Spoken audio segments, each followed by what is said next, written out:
Good afternoon on a Friday afternoon that has been a bumpy one around the metro area. This is a live look at Fort Collins. They haven't been feeling it just yet, but it's coming. Weld County is feeling it. Some pretty severe thunderstorms. Yeah, hail has made its way in the metro area today. Many of these areas that have seen this sort of hail this afternoon are now seeing sunshine. This came in from the Golden Arvada area. Aiden also sent some video in from Northglenn. This is hail there as well. DIA is feeling it right now. They have a ground delay there.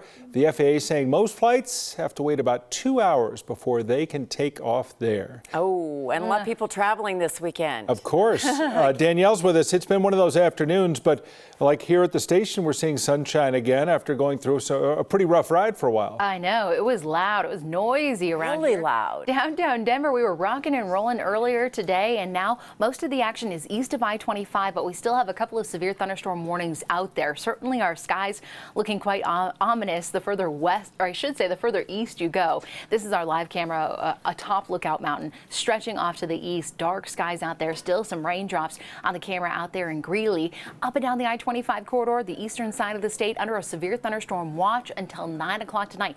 Today, the biggest threats that we have seen: large hail, the size of a quarter or larger, plus incredibly strong winds and a whole lot of lightning. Look at this on HG Doppler 9. I just threw on the lightning tracker more than 700 strikes within the past about 15-20 minutes time. The majority of those right around the Front Range. We have been treated to quite the light show, to say the very least. We do have the severe thunderstorm warning in place across the DIA area. Of course, they have been dealing with the worst of it. We'll see if the National Weather Service extends this out. Right now scheduled to cancel out at 4 p.m. and then another severe thunderstorm warning just up there in Weld County until 4:45 for us. The heaviest rain now shifting east of the airport. A bit of good news, but still there's a whole lot of lightning out there.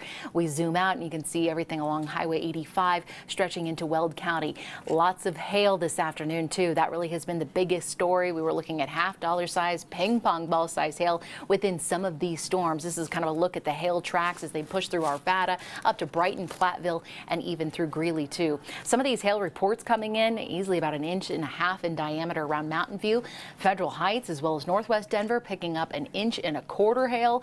And right now these thunderstorms are now stretching off to the east. By about 5 o'clock, they'll be impacting our friends out there in Fort Morgan. So get ready. The storms are on the way. By about 6 p.m. further to the northeast around I-76. So if you're hopping in the car, you're heading out to Nebraska, you will be treated to quite the light show. As we look ahead toward tomorrow morning, things start to clear out. I do want to say, with all that rain that we had at DIA, we are now in the number 4 spot for the top 5 wettest Mays here in Denver. Officially 5.34 inches and counting, you guys. The storm system still impacting folks out there out of DIA as it shifts off to the east. We'll go over the timing of today's storms and a look ahead toward the holiday weekend. I'll let you know if they're going to stick around.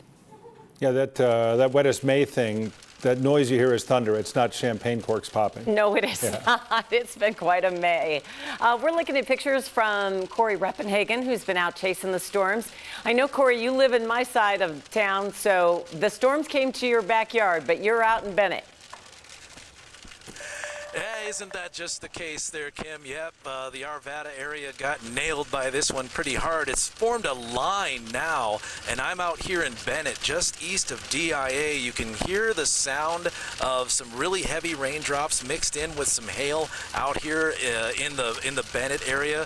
We're seeing mostly pea to nickel size hail out here at the moment, but yeah, it was impressive. When the storms first popped in the Denver metro area, they went up high and fast and created some large hail, and like Kim mentioned, it was kind of the bullseye once again today, although instead of the South Metro, it was the Northwest Metro. Some of the hail size that has been reported through the area, and we've got plenty of pictures that have come in from the area, people documenting this storm for themselves. It really was that biggest cell, that individual cell that popped was in the Arvada, Westminster, Thornton area.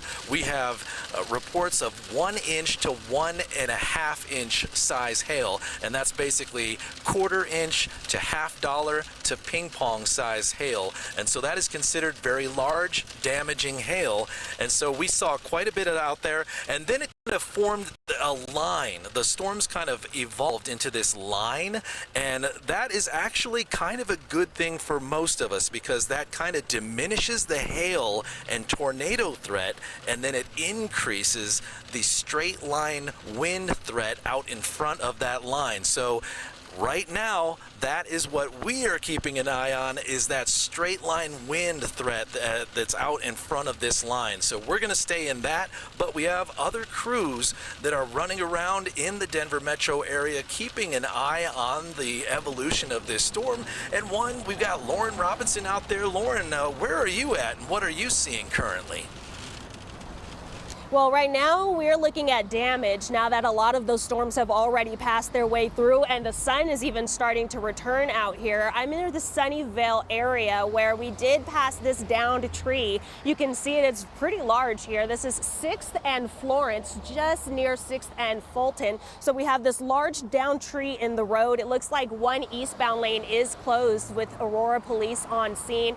Now with this and the weather that pushed through, we don't have any official reports just yet, but as you take a look at the root of this is either a lightning strike or possibly even from strong winds. But this did push down a big, heavy part of this tree. This branch is pretty thick. So we are going to continue to look for more damage around the area like this because this had to have gone through a pretty heavy storm. And this area, also of note, was under a severe thunderstorm watch. It was able to expire, but under that watch, we did have the possibility of 60-mile-per-hour winds, 1-inch hail, and some heavy rainfall. So we are going to continue to keep that in perspective as well. Now, let's go ahead and look at some video from earlier. We were on I-70 and Wadsworth a couple of hours ago under a huge hailstorm. You can even hear how loud the hail was on our vehicle. And we did see a lot of cars piling under the underpass, which seems like a good time to remind you that is not what you're supposed to do, just because that could cause backups and accidents. But we did see lots of heavy hail, heavy rainfall,